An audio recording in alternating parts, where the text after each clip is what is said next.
Welcome everyone to the Co-Creators Convergence room where we are celebrating World Unity Week. Now, you are actually in the Co-Creators Global Village where we are partnering with 3 other organizations to bring you a whole week of wonderful broadcasts. So my name is Noelle Marshall, and I'm co-founder of the Co-Creators Convergence. And Victoria, you and I have been doing World Unity Week now for 3 years. And it's always new and different. And we have, it's really wonderful gift that we give to humanity, to uplift humanity.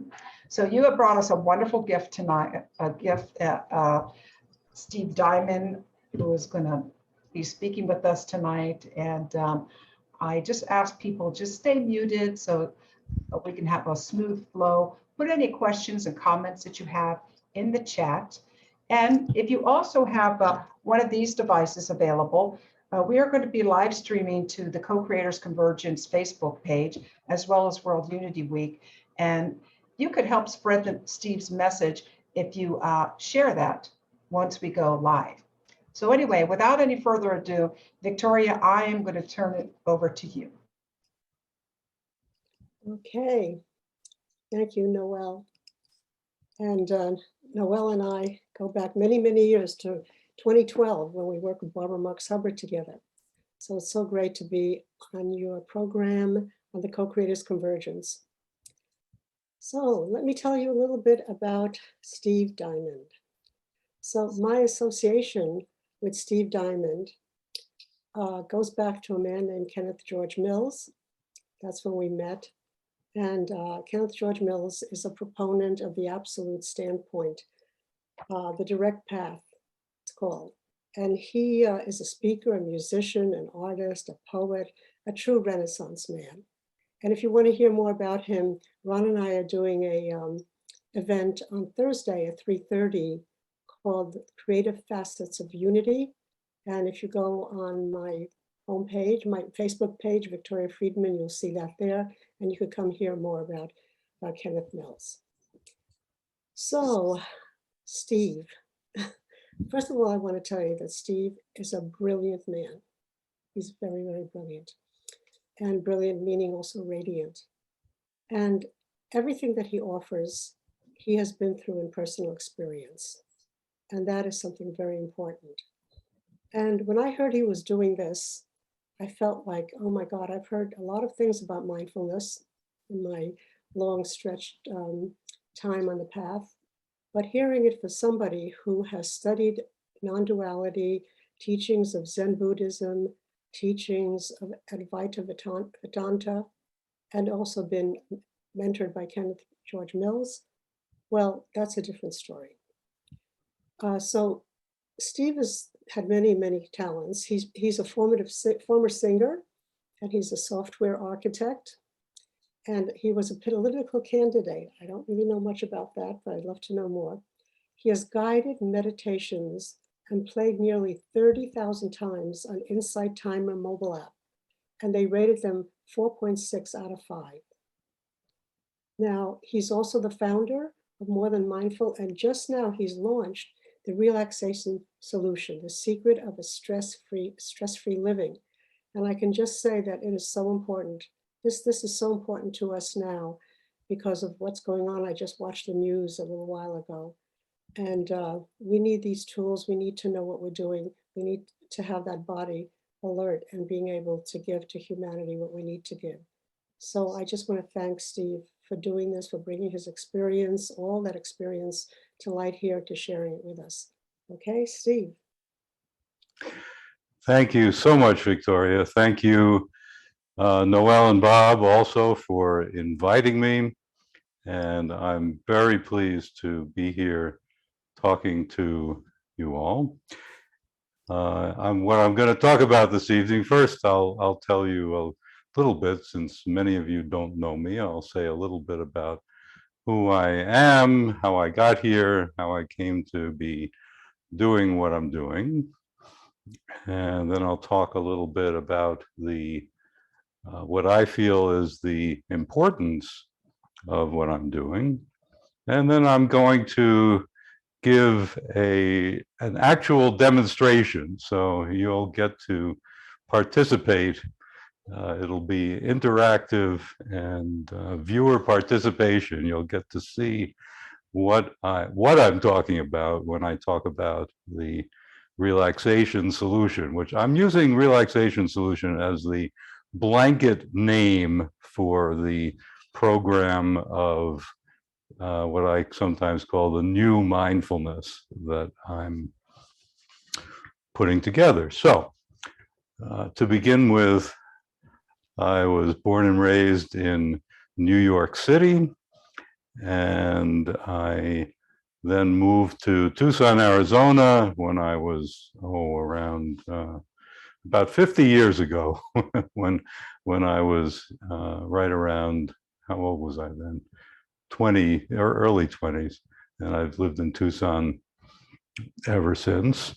And while I was growing up, I think this is an important thing to remember. When I was a teenager, I started to question, as I'm sure many of you did, and question what was really going on in the world and what is important and why are we here. And I used to talk to my parents about it, and I would say, what aren't you telling me? What is there that is being hidden from teenagers and children that's going on that adults know about, but kids don't? And why don't you ever talk about this stuff? And I was really convinced that there was something going on that was being hidden from me. And it wasn't until several years later that I came across what I felt was at least the beginnings of an answer to that question. When I was in my early 20s, I encountered some of the writings of Alan Watts to begin with, the book on the taboo against knowing who you are, and some Zen Buddhist writings of D.T. Suzuki, and some other similar writings. And I had never been exposed to Eastern philosophy before. I knew nothing about Buddhism or Hinduism or any of what has been known in the Western world for centuries, but I hadn't encountered it. And I thought, this is what I've been looking for. This is the beginning, at least, of the answer to what I've been questioning about. And how is it that I didn't know this before? So it was a few years after that, after I had moved to Tucson, that I had the opportunity to meet Kenneth Mills, as Victoria mentioned, and I studied with him for 20 years and learned a lot. He was a largely self-taught, I think, master who ended up being totally aligned with, as I found out later, with Advaita Vedanta, which I'll say a few words about later. And so his teachings and the experience of studying with him were life-changing and wonderfully enlightening. Now I'm going to backspace a moment. Oh, well, I'll finish my lineage, because later on, more recently, I came to study directly with a man named Greg Goode, who is a student of a well-known California teacher, Francis Lucille. And you're probably familiar with the direct path lineage that Francis is part of, that goes back to a French teacher called Jean Klein, who taught in the mid to late 20th century. And so Greg is a student of Francis Lucille, and I studied with him directly for several years as well, recently. And so that's my background in studies of a very spiritual nature. And I'll talk a little later of my studies in mindfulness, because that, as Victoria said, what I'm teaching now is related to mindfulness, and more related to mindfulness perhaps, and less related in a way to Vedanta. But now, spacing back to my teenager, early 20 years, when I was around 20, my mother became very ill, and she died at an early age of cancer. She was only around 50, and her illness followed upon learning something that shocked her to the core. And it was a very, very stress-inducing, tension-inducing thing that she learned. And about a year after that, she became ill with this cancer that eventually killed her. So that started me wondering about the relationship between stress, tension, and illness. And I've since delved more into that from a scientific standpoint, and I've discovered that it has been studied, especially fairly recently. And in fact, in my book, I give some of the scientific papers referencing those studies and links to them. And it's been found that there is a very clear, discernible relationship between stress and illness and early mortality even. That people who are subjected to stress show physical signs in their bodies that can be detected by the proper scientific techniques, that show premature aging and that show illness. So it is very important, just from the individual standpoint of well-being and longevity, to be able to manage stress and to manage stress in our lives. And beyond that, it's important, I feel, when it comes to the world picture, which is so chaotic these days, and just seems from one standpoint to be so in need of healing. And I feel that if individuals could manage the stresses and the tensions of being in this world better for themselves, then the world would have a better chance to heal. I'm going to read a little quotation in that regard. You know, it's been said, where did this go? Oh, yeah. It's often been said that Mahatma Gandhi said something like this: be the change you wish to see in the world. And I'm sure many of you have heard that a lot. And the fact is that Gandhi never said that exactly, but he did say something that is actually a little more nuanced and interesting, that this was probably derived from. What he said was, we but mirror the world. All the tendencies present in the outer world are to be found in the world of our body. If we could change ourselves, the tendencies in the world would also change. And so that goes toward answering the question which I've been asking myself. I know Bob and Noel like to pose this question of what is it that I can contribute to a shift in the world, to the world. Now I'm going to backspace one more time, and I'm going to read. This is my newly published book, by the way.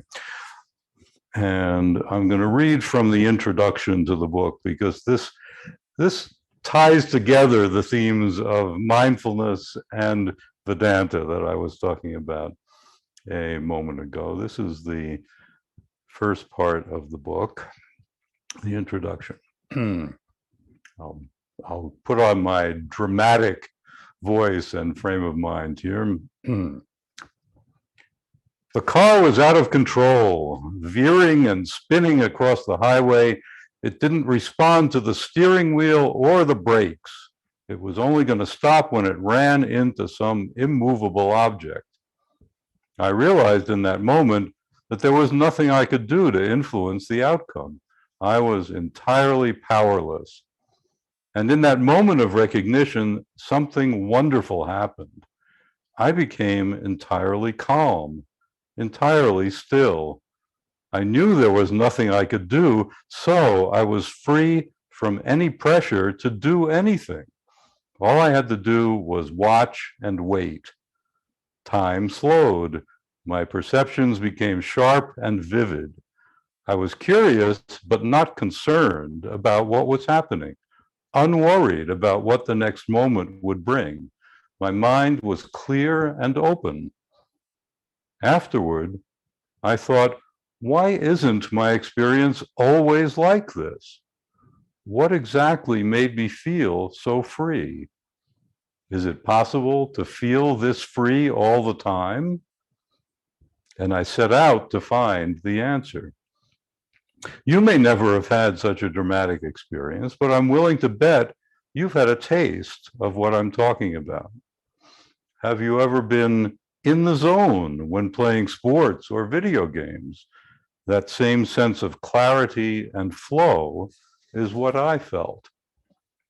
Have you ever gotten lost in the beauty and wonder of a sunset, a mountain scene, a seascape? That same sense of freedom from care is what I felt. Have you ever gotten so involved in an intricate bit of craft work or artwork that you lost track of everything else, lost yourself in your work? That same sense of focused presence is what I felt. Have you ever been so carried away watching a movie, listening to music, or reading a book that you feel afterward like you've been taken away from yourself on a journey? That's also what I'm talking about.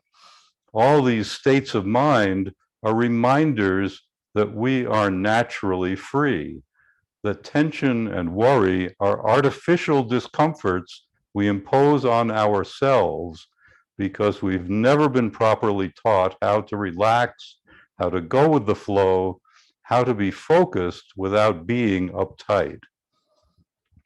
What have I discovered? Those are skills we can learn. In this little book, I'll show you how to start freeing yourself from the tyranny of tension.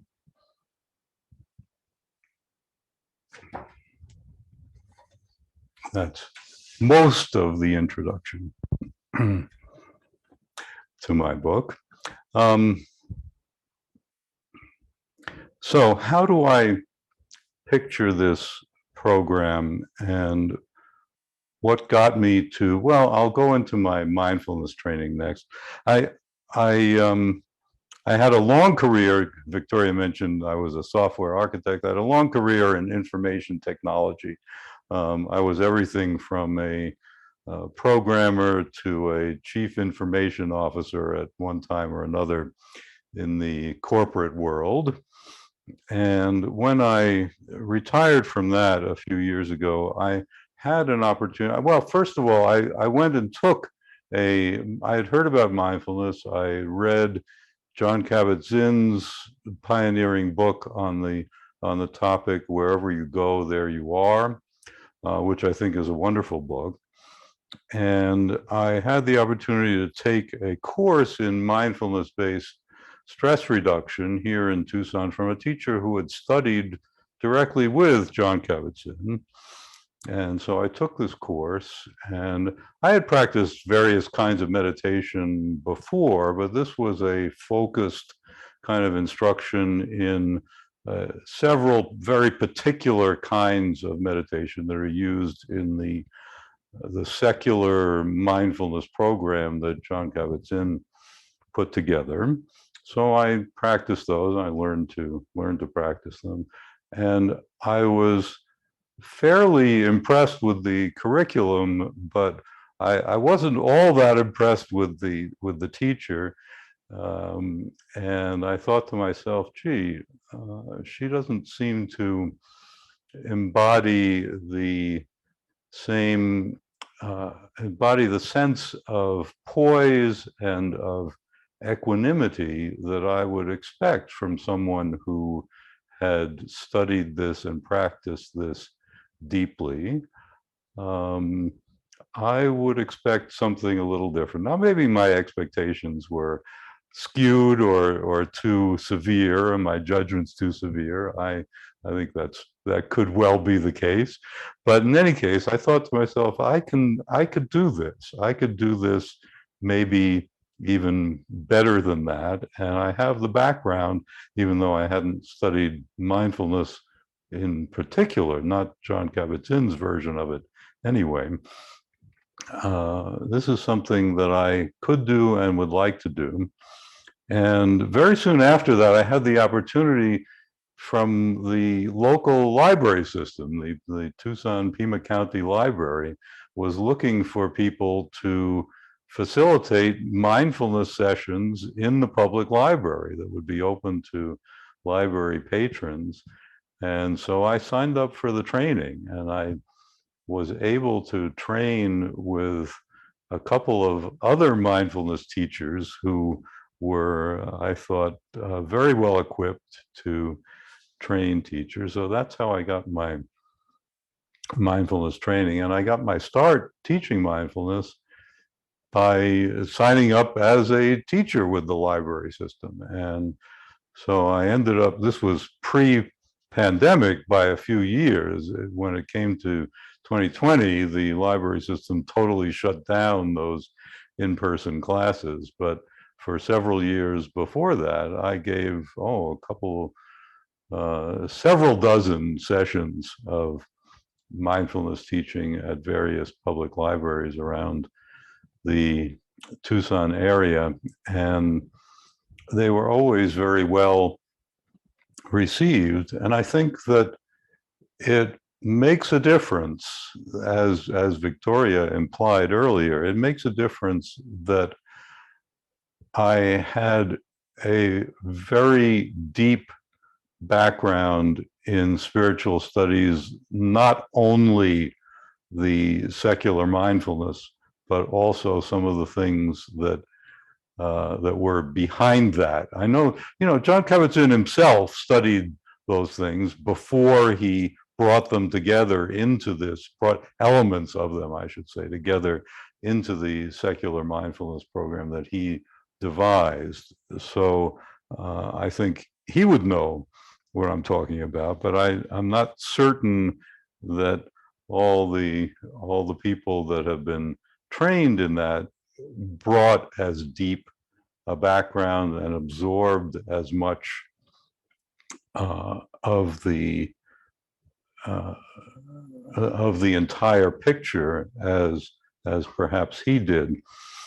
And so I think the whole picture is important. And I think in particular that the way people frequently understand mindfulness, and this is not necessarily a product of bad teaching or insufficient teaching. It may very well be an understanding gap between the teacher and the student. But I think people often understand mindfulness as being a real concentration exercise, and that it's necessary, it's very prescriptive, and you have to try very hard to be concentrated on something and focused on something. And there's a lot of effort involved. And that is, in my view, not at all a helpful approach. Because, as I intimated in that little introduction, and by the way, that's a true story. I did have a car accident exactly like that, and I ended up in, this was a long time ago when I was, it was soon after I moved to Tucson.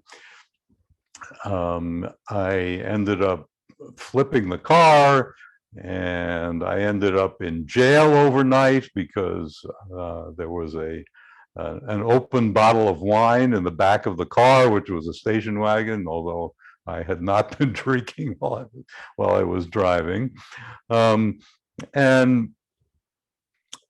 so it's a true story. But as I mentioned there is a natural state. There is a natural state of ease, a natural state of restfulness, a natural state of relaxation.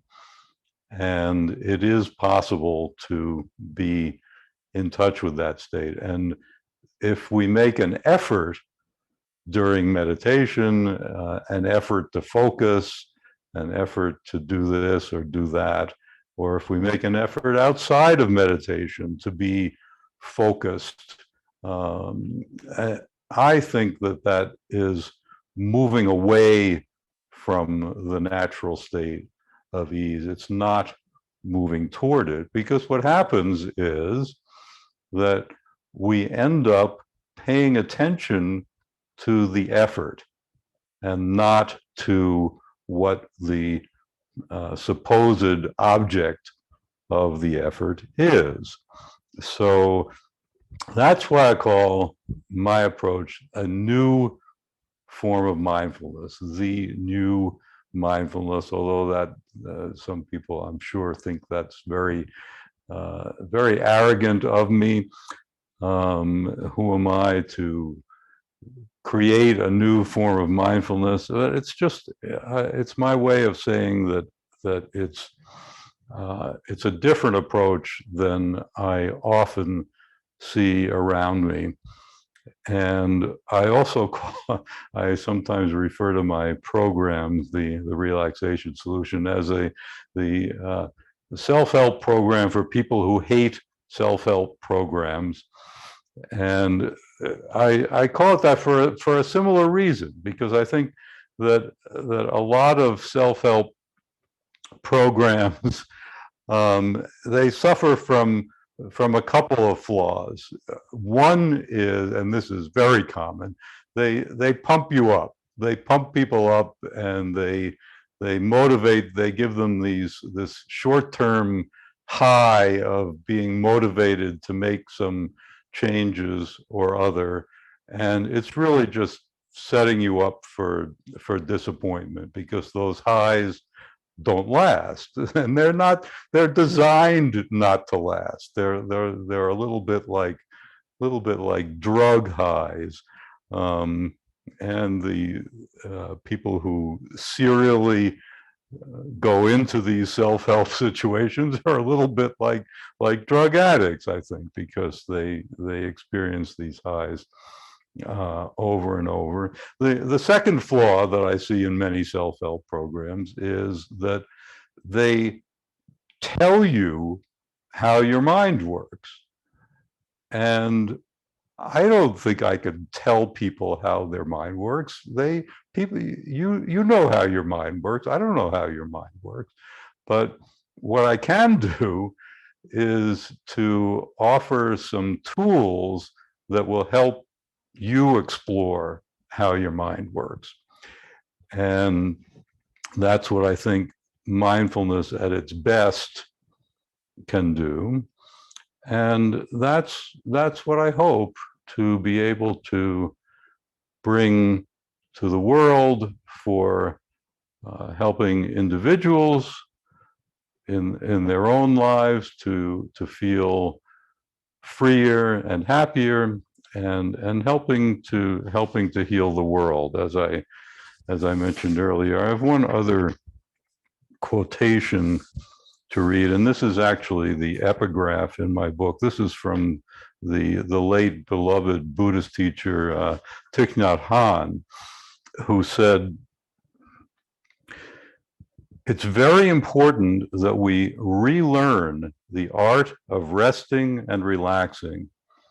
Not only does it help prevent the onset of many illnesses, that develop through chronic tension and worrying, it allows us to clear our minds, focus, and find creative solutions to problems. So that's my inspiration for these offerings, and it's my very sincere hope that they can be helpful to people who encounter them. That is that's the only reason why I would be doing any of this. I don't.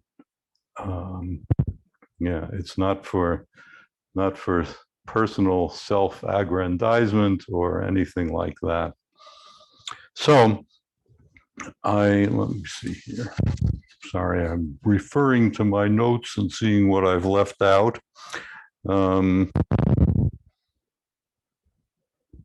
I think we've reached the time where I will begin a practical demonstration and then ask if there are any questions that have come up in the chat, and then maybe a little more demonstration. The first demonstration is extremely simple, and I would ask you, hold up your hand and make a fist. And notice while you're making a fist that there are two components to what you're doing that can be distinguished from each other. The first is that you're making an effort to clench your fist. There is an effort going on. It's a mental and a physical effort simultaneously. And the second element is that tension is happening in the hand, and you can feel that tension in the hand. And those are two distinct things. There's the effort you're making, and there is the tension that's happening. And now let go, stop the effort, and you feel that the tension has disappeared. The tension has gone away. And one more time, maybe it'll cement it a little. Clench the fist again. Notice the effort and the tension, and let it go. And notice that once the effort is removed, the tension disappears. It dissipates. It just goes away. Now, that was the fist. Let's try it in another part of the body. Let's try it in a part of the body that for many of us is a reservoir of tension, and that is the shoulders and the back of the neck. And first, take a look at that area. Take a look at the shoulders, the back of the neck, and see whether it feels tense at all. Just see how that feels. And now, deliberately apply an effort. Raise the shoulders and scrunch in the head. And so you're tightening the shoulders and the back of the neck. And see what that feels like. See what the effort feels like. Feel the tension that's created as a result of the effort. And then let it go. And now look at how that area feels compared to how it felt before we started. And I think you may notice something. Now, that is an exercise that I know is often given in yoga classes, but they never tell you why it works. And I can tell you why it works. The reason it works, the reason you feel more relaxed after deliberately tensing the area and then letting it go, the reason you feel more relaxed is that in the first place, you were unconsciously applying an effort to create the tension there. You didn't know you were doing it. You didn't know you were doing it until you focused your attention there to create an effort to make further tension. But once you did that and then let it go, you also let go of some of the unconscious effort that was there to begin with. And that is the entire secret, if there is one, the entire basis of what I'm doing here, because I think there are so many areas of our lives, and I've discovered this in working with students and in working with myself. There are so many areas where we unconsciously create tension because we're unconsciously making efforts that create those tensions. And as soon as we can become aware that we're doing that, then we can stop. Then we can let them go. If we don't become aware that we're actually creating those tensions by our own efforts, by our own unconscious efforts, if we never bring those to consciousness, if we never bring them to present awareness, then there is no hope that we can let them go. There's no hope of stopping. And so in the book, I go through various areas of the physical, the mental, and the emotional body, and give exercises for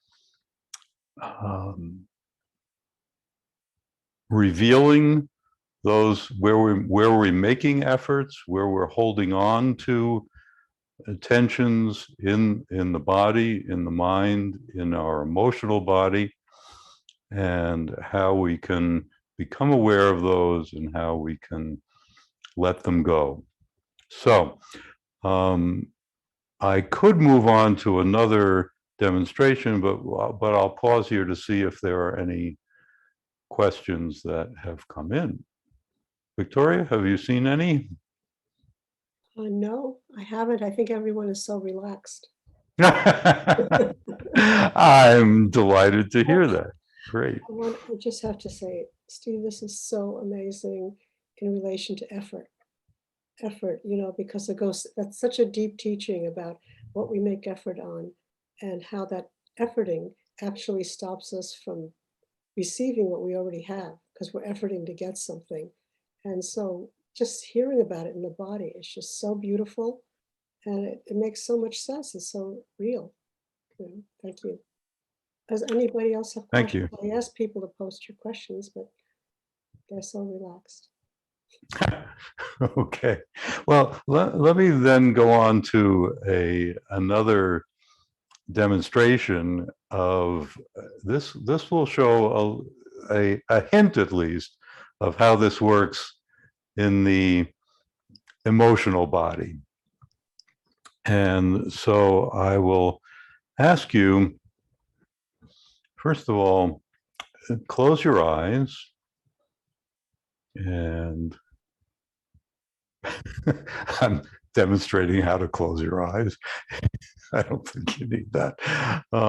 So close your eyes and imagine a scenario where you became very angry. Imagine a scene. It can be made up or it can be a real one where you became angry. And imagine it as vividly as you can.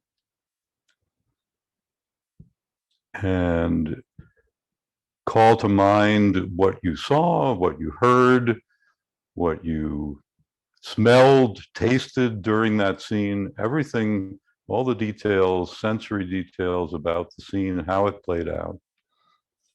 And really feel that you're present there and feel the anger that arose in your experience in that scenario. And feel what that anger feels like in the body. And it may be a sense of tension in the gut, sickness in the gut, tension in the face. Notice if there's tension in other parts of the body, maybe a sick feeling in the throat, a feeling of heat in the head, whatever it is. Notice what those physical sensations associated with the anger are. And now stop visualizing the scenario that caused you to feel angry and just stay with those physical sensations and notice them purely as body sensations. Take a moment to explore what those sensations are in detail, divorced from any idea of the scenario, the scene that caused anger, and now divorced from any sense that this is anger, because you can see them now as purely sensations in the body. There's no need to use the label anger, the word anger, to describe these sensations. And it's possible simply to let them go. And now imagine a different scenario. Imagine a scenario where you were feeling very happy and very relaxed. Perhaps it was a scene in nature. You were at a beach, in the forest, somewhere beautiful. Or perhaps it was a gathering with loved ones where you felt very much at home, very comfortable. And now notice what the physical sensations are associated with this scenario. Imagine the scenario vividly, and then move your attention to the physical sensations that go with that we often call happiness or joy or ease. And see what those are like. See what the sensations associated with happiness or joy or ease are like. And perhaps you'll feel a glow, a warmth throughout the body. And maybe there's an opening, a sense of openness in the heart center. And maybe there's a sense of relaxation throughout the body. And just let the scenario go and simply stay with those sensations for a moment, enjoying them. And now let the eyes open.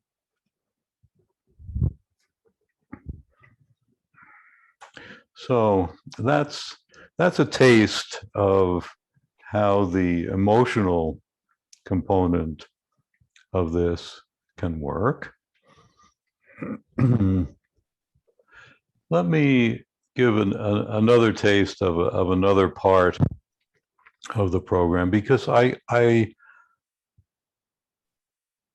largely base it on mindfulness, but toward the end, I get into a little more of the awareness teaching, the consciousness teaching, and I talk about and give an exercise about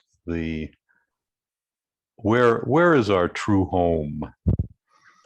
And I see we have just a few minutes left, but if there are, you know what, I'm going to leave that as a teaser, because I don't think we have quite enough time to get into that. And so I'd rather leave the audience wanting more than try to squeeze too much in.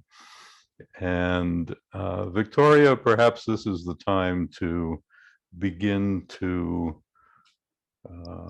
come to an end.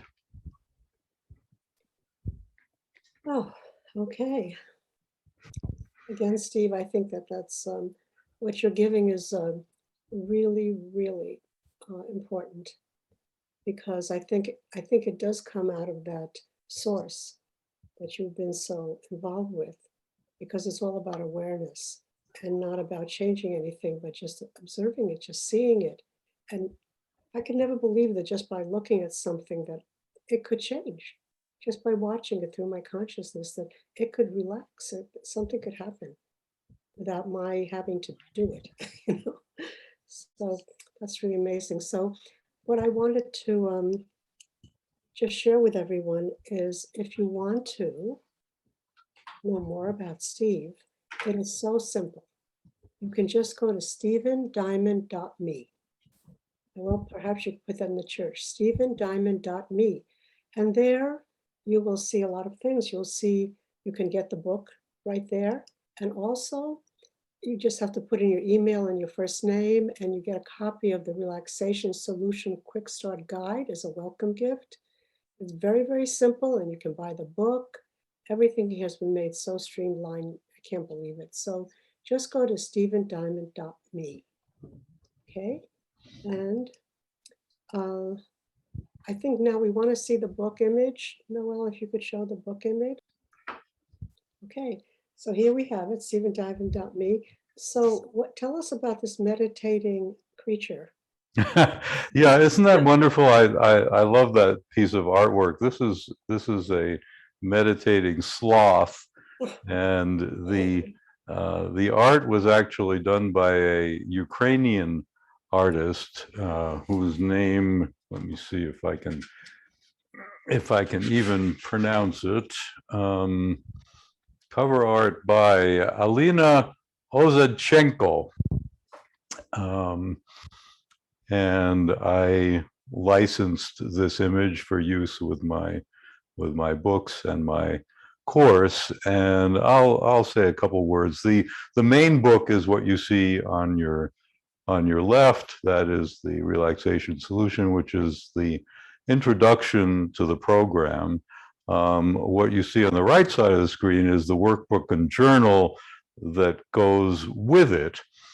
And that's also available in paperback. And it's a daily, there's a page for every day to record what you did that day and things that you noticed.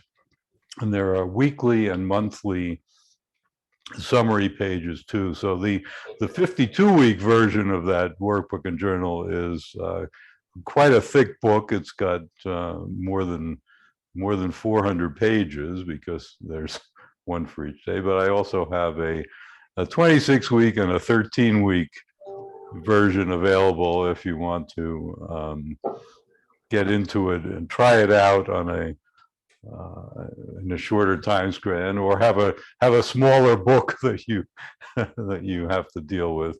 So I would very much appreciate it if people could look at my book and buy it and give it to your friends who could use some help with relaxing, with tension in their lives. And I will be continuing to add to this program more books and perhaps some online videos and courses, because I really want to make this as widely available in as many forms as possible. And Victoria and I won't let the cat totally out of the bag, but we may be collaborating on a future book in the series. It would be a kind of activity book. So stay tuned for that.